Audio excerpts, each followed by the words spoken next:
How does the Lutheran faith view right to die issues or statutes? So let's start here. Maybe you've had a loved one, I know I have, who they come down with some terminal illness, and at the end, it gets tough. And so I understand for a lot of people, this is just a pain issue, right? They just want to be done. They're kind of tired of always being tired or always hurting. I get that and I understand that. Now, thankfully, there's a whole practice of medicine that has to do with palliative care. Maybe you've had a loved one who's gone into hospice, and their whole goal is to keep that person comfortable. And I give thanks for doctors and nurses and those folks who work in that industry, because that's something that for many, many centuries and millennia, people didn't have. Death would be incredibly painful. Now, with that being said, remember, the story of the Bible is not about a right to die. Death is foreign. That's a product of sin. It's about a right to live. That's what Easter is all about. That's why Jesus rose from the dead. That's why he gives you a promise that you too will rise from the dead. And so let me just give you one line. This is from Psalm 31, verse 15. Just remember this. My times, the psalmist says, are in your hands. You know, ultimately, when we entrust our lives to God, he knows that sin leads to death. But he also knows that all time belongs to him, and we belong to him, which means that he will give us all time in eternity. This is such a tender question and so difficult. And it really flows into the very next question that I see TJ has here. So rather than commenting, let me press on to the next question because it's related. Why, if God says he has no plans to harm us, does someone have to spend the last days of their life suffering with ALS? I know their suffering is temporary, but why does it have to happen at all? So, a couple of things. Number one, this is one of these things where context is important. This is from Jeremiah 29, right? I know the plans I have for you, plans to prosper you and not to harm you. Now, here's the funny thing about when God speaks those words. He speaks those words right as the Israelites are being carried off into exile by the Babylonians. In other words, he didn't speak those words to the Israelites when everything is great and everyone is going, okay, we have milk and honey and lots of crops and we're living in great houses. He's speaking those words right as everything is falling apart. And here's why. This verse actually answers this question perfectly. He wants the Israelites to remember the long game.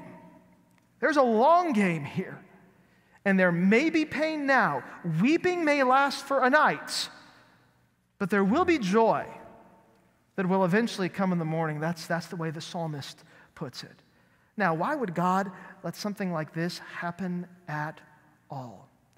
Well, remember something. All sickness is a result of the fact that we live in a sinful world. Now, hear me clearly. It doesn't mean that your sickness is a result of something that you specifically have done. That's not the way that works.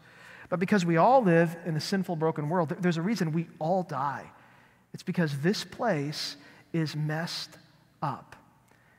And so, what God encourages us and invites us to remember is the long game. This does happen, but God is patient with people as they fall into sin and they are eventually called to faith, which is why he kind of lets this world go on. And eventually, this won't happen at all, even if it does happen right now. These are really good questions. Because these questions are at the heart of everyday life. We can deceive ourselves and think that life is great, think that everything is good, and all that means is that we're either ignoring the reality of what's going on in our own lives or we're simply not paying attention to the lives of the people around us. The fact is, dear friends, these struggle questions are the reality of sin in our world. And that sin is wreaking havoc, and the devil is loving it. And one of the things that helps me stay focused on moving beyond these questions and the struggle and the despair that comes with them is that it is a temporary situation. But remember, when God says in Ephesians 2:10 that we are his masterpiece, recreated to do the good works he planned in advance for us, that means that you and I have this lifetime and whatever comes with it To have our heart and our mind focus on not only experiencing the joy that God will give to us one day in His time, but along the way, sharing that hope with everyone we can. Let me just, a little personal aside. This is going to have to be our last question. I'm headed to Ethiopia. I'm not headed to Ethiopia because it's a great vacation place. Going to Ethiopia breaks my heart. I would, quite honestly, just as soon not go.